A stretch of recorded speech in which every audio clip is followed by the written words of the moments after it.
শীতকালে মধু খেয়ে রাত্রেবেলায় বের হবেন, আর মাফলার পেঁচিয়ে বের হওয়া লাগবে না। সুবহানাল্লাহ পড়েন। আল্লাহ বললেন, ওয়া আওহা রাব্বুকা ইলান নাহাল, আমি মৌমাছির কাছে মেসেজ দিলাম, সিক্রেট মেসেজ, আনিত্তাখিযি মিনাল জিবালি বুয়ুতা, তোমরা পাহাড়ের মধ্যে তোমাদের বাড়ি বানাও, মৌচাক বানাও।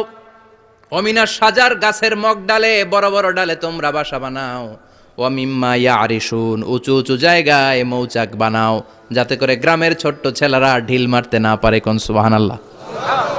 মৌমাছির আল্লাহ শিখাই দিছে, নিচু জায়গায় কোনোদিন মৌমাছির বাসা দেখবেন, নিচু জায়গায় সহজে নাগাল পাওয়া যায়, ধরা যায়। কথা কন, ডাল বে মগ ডালে ওঠা লাগে মধু খাইতে চাইলে। চিল্লায় বলেন ঠিক কিনা?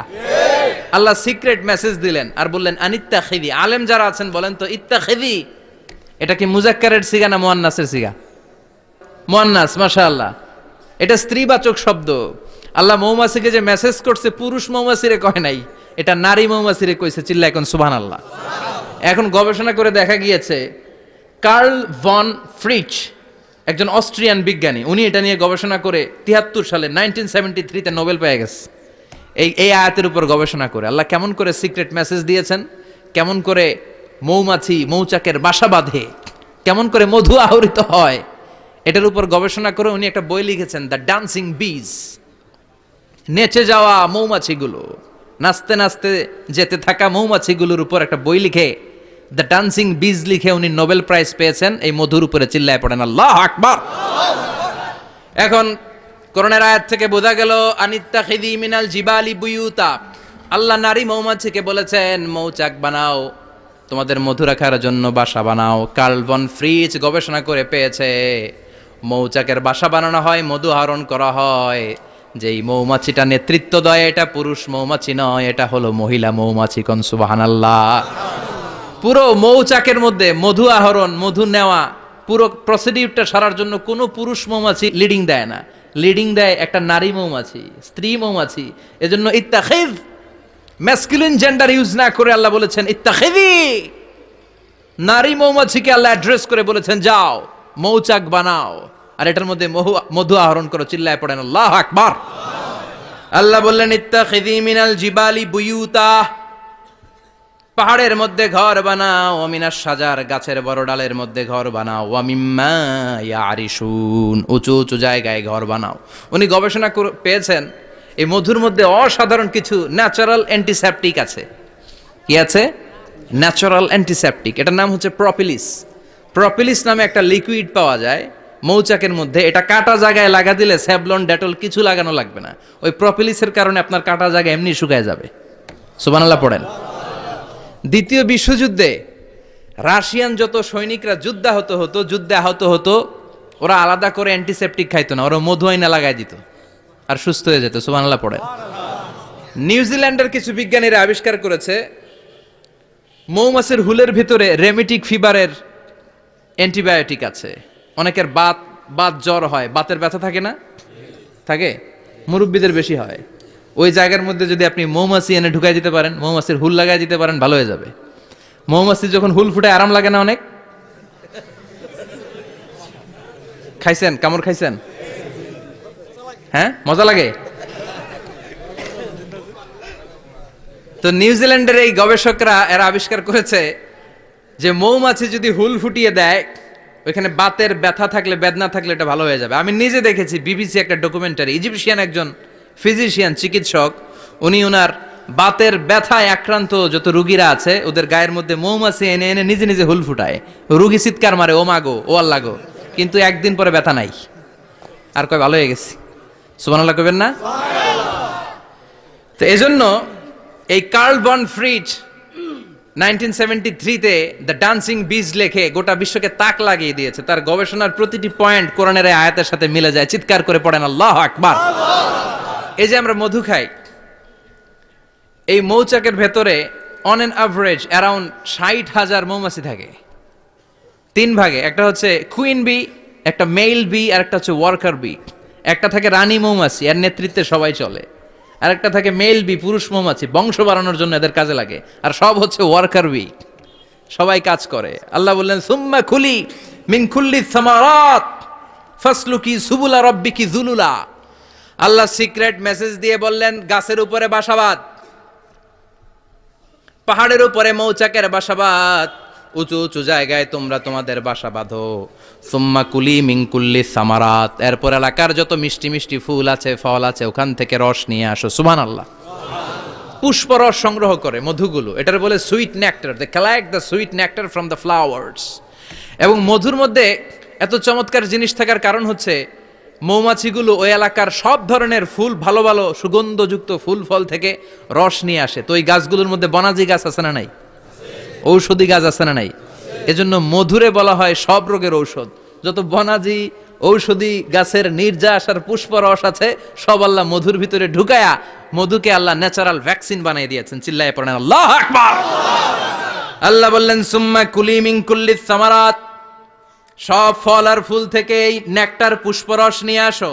ফাসলুকি সুবুলা রাব্বিকি যুলুলা, যেমন যেমন গিয়েছিলা পথ চিনায় আবার ফিরে আসো। ইয়াখরুজু মিন বুতুনিহা শারাব, এরপর তাদের পেট থেকে বের হয় শারাব। মুখতালিফুন আলওয়ানু, এক একটা মধুর কালার হয়ে যায় এক এক রকম। কোন সুবহানাল্লাহ। সরষে ফুলের মধু একটু সাদা সাদা হয় না? আমি হচ্ছি মধু খাওয়ার পোক। আমি দেশে বিদেশে যেখানে গিয়েছি ফ্রেশ হানি আমি অনেক খুঁজেছি। ইয়ামানি একটা মধু পাওয়া যায়, ইয়ামানের সাওয়াহিলি এলাকায়, পাহাড়ি এলাকায়, একেবারে কুচকুচে কালো। আবার অনেক মধু আছে কিছুটা খয়েরি এবং হলুদ বর্ণের, কিন্তু সরষে ফুলের যে মধুটা এটা অনেকটা সাদা। এই পুষ্পরস নিয়ে মৌমাছিগুলো মৌচাকের মধ্যে ঢেলে দেয় না, এগুলো খেয়ে ফেলে। প্রত্যেকটা মৌমাছির পেটের ভেতরে আল্লাহ দুইটা করে স্টোমাক দিয়েছে, পাকস্থলী। সুবহানাল্লাহ পড়েন। এটাই Karl von Frisch the dancing bees বইয়ের মধ্যে লিখেছে গবেষণায়, যে দুইটা পাকস্থলী। একটা পাকস্থলী দিয়ে মৌমাছি খায়, নিজে খেয়ে বাঁচে, আর একটা পাকস্থলী দিয়ে এই ফ্লাওয়ার নেক্টার পুষ্পরস সংগ্রহ করে ওই পাকস্থলীতে রাখে। ওই পাকস্থলীর ভেতরে আল্লাহ একটা ন্যাচারাল এনজাইম দিয়েছেন, ওই এনজাইমের সাথে ওই পুষ্পরসটা মিক্সড হয়। তারপরে আরেকটা টিউব আছে, ওই টিউব দিয়ে মৌমাছি যে সেই বাসার মধ্যে মৌমাছির যে সেখানে সাপ্লাই করে দিয়ে আসে, মধু ঢুকিয়ে দিয়ে আসে। চিল্লায় পড়েন সুবহানাল্লাহ। তার মানে বিষয়টা এমন না ফুলের রস নিয়ে মৌচাকের দিয়ে আসলো, ফুলের রস সে নেয়, তার স্পেশাল একটা স্টোমাকের মধ্যে ঢুকায়, সেখানে এনজাইম দিয়ে পাচক রস দিয়ে আল্লাহ এটাকে সমৃদ্ধ করে দেয়। তারপর আলাদা একটা নল দিয়ে টিউব দিয়ে মৌচাকের ভেতরে ঢুকিয়ে দেয়। কোন সুবহানাল্লাহ। কি অসাধারণ পদ্ধতিতে আল্লাহ মধু বানালেন। আর কি সুন্দর মধু হাতের মধ্যে লয়া জিব্বা দিয়া চাটে আর গান গায়, মধু হই হই বিষাবাইলা। আছে না নাই? আল্লাহ শুকরিয়া নাই? মধু খায় আর গান গায়, মধু হই হই বিষাবাইলা, অনহারনে ভালোবাসার দাম নদিলা। আছে না নাই? ডাকাইত। এই মধু খেয়ে শুকরিয়া করতে হবে কার? চিৎকার করে বলেন, শুকরিয়া করতে হবে কার? আল্লাহ বললেন, ইয়াখরুজু মিন বুতুনিহা, এটা মধু সরাসরি চলে আসে না, ওর পেট থেকে বের হয়। মুখতালিফুন আলওয়ানুহু, বিভিন্ন রঙের মধু আছে না নাই? ব্ল্যাক কালারের মধু হয়, হোয়াইট হানি হয়, অর্গানিক হানি হয়, ক্রিমড হানি হয়। কত ধরনের মধু যে আল্লাহ পৃথিবীতে রেখেছে তার ইয়ত্তা নাই। এরপর আল্লাহ বললেন, ফিহি শিফাউন লিন্নাস, মধুর ভিতরে শিফা দিয়েছে কে? আল্লাহ। এজন্য বিশ্বনবীর খাদ্য তালিকার মধ্যে মধু আছে না নাই? বিশ্বনবী সুগন্ধযুক্তওয়ালা মধু খেতেন, দুর্গন্ধযুক্তওয়ালা কোনো মধু মুখে নিতেন না। সুবহানাল্লাহ। বিশ্বনবীর জামানায় মাগাফির নামে একটা মধু ছিল, দুর্গন্ধযুক্ত, এটা কখনো বিশ্বনবী মুখে নিতে চাইতেন না। সুগন্ধযুক্ত মধু সবসময় বিশ্বনবী খেতেন। বিশ্বনবীর স্ত্রীরা এই সুগন্ধিযুক্ত মধু বোতলের মধ্যে প্রিজার্ভ করে রাখতেন বিশ্বনবীকে দেওয়ার জন্য। বিশ্বনবী প্রাণ ভরে এগুলো পান করতেন। সুবহানাল্লাহ। বিশ্বনবী যে সমস্ত খাদ্যগুলো পছন্দ করতেন হাদিসে এসেছে, বিশ্বনবী রুটি খেতেন, খেজুর খেতেন, খেজুর, খেজুর চিনেন? বালাহ, তামার, দুধ খেতেন, এই মধু খেতেন, জব খেতেন, বার্লি খেতেন, লাউ খেতেন, রুম্মান, ডালিম ফল, আনার ফল, আনার চিনেন? আনার, এই আনার খেতে পছন্দ করতেন বিশ্বনবী। মাশরুম খেতেন, মাশরুম, মাশরুম চিনেন? ব্যাঙ্গের ছাতার মতো। রেস্টুরেন্টে ইদানিং মাশরুমের স্যুপ পাওয়া যায়, এটা খাবেন। যাদের চোখের জ্যোতিতে সমস্যা, দৃষ্টিতে সমস্যা, খাবেন। হাদিসে এসেছে, আল কামআতু মিনাল মান ওয়া মাউহা শিফাউন লিল আইন। মাশরুম হলো মান্না সালোয়ার মতো খাবার। মাশরুমের স্যুপ যারা খাবে, চোখের জ্যোতি যাদের কম, তাদের চোখের জ্যোতি বাড়িয়ে দিবে কে? বুখারীর বর্ণনা, কানা রাসূলুল্লাহ ইউহিব্বুল হালাওয়া ওয়াল আসাল, বিশ্বনবী মিষ্টান্ন খেতে বড্ড পছন্দ করতেন, আবার বিশ্বনবী বেশি বেশি মধু খেতে পছন্দ করতেন। সুবহানাল্লাহ। কোরআনে দুইটা জিনিসের ক্ষেত্রে আল্লাহ শিফা যোগ করেছেন, যে দুইটা জিনিসের সাথে সম্পৃক্ত হলেই শিফা। এক হচ্ছে কোরআন পড়লে শিফা, অনুনাজ্জিলু মিনাল কোরআনি মা হুয়া শিফা।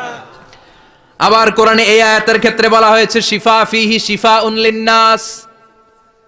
এজন্য সাইয়েদানা ইবনে মাসউদ এই উম্মাহকে উদ্দেশ্য করে বলেছেন, আলাইকুম বিশিফাইন, তোমাদের উচিত দুইটা জিনিস থেকে শিফা নেয়া। এক হলো কোরআন, দুই হলো আসাল মানে মধু। কোন সুবহানাল্লাহ।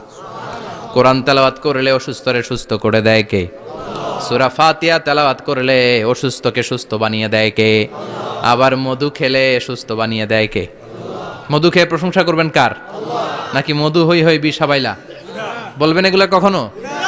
খাঁটি মধু খেতে হবে। খাঁটি মধু চিনার উপায় হচ্ছে এটাতে পিঁপড়া জমে না, এটা ফ্রিজে রাখলে জমাট বাঁধে না, এটাতে দুর্গন্ধ হয় না। এক গ্লাস পানির মধ্যে এক ড্রপ মধু ছেলে দিলে এটা পানির সাথে না মিশে একেবারে নিচে চলে যায়। খাঁটি মধু খেতে হবে। তাহলে ফিহি শিফাউন লিন্নাস, কত কিছু দিয়ে যে আল্লাহ এটাকে সমৃদ্ধ করেছেন। এটার মধ্যে গ্লুকোজ আছে, এটার মধ্যে সুক্রোজ আছে, ফ্রুকটোজ আছে, প্রোটিন আছে, মিনারেলস আছে, ক্যালসিয়াম আছে, ভিটামিন আছে। খাইলেই শরীর গরম হয়ে যায়। সুবহানাল্লাহ। এজন্য শীতকালে বেশি বেশি খাবেন, জাম্পার লাগবে না। শীতকালে মধু খেয়ে রাত্রে বেলায় বের হবেন, আর মাফলার পেঁচিয়ে বের হওয়া লাগবে না। সুবহানাল্লাহ পড়েন।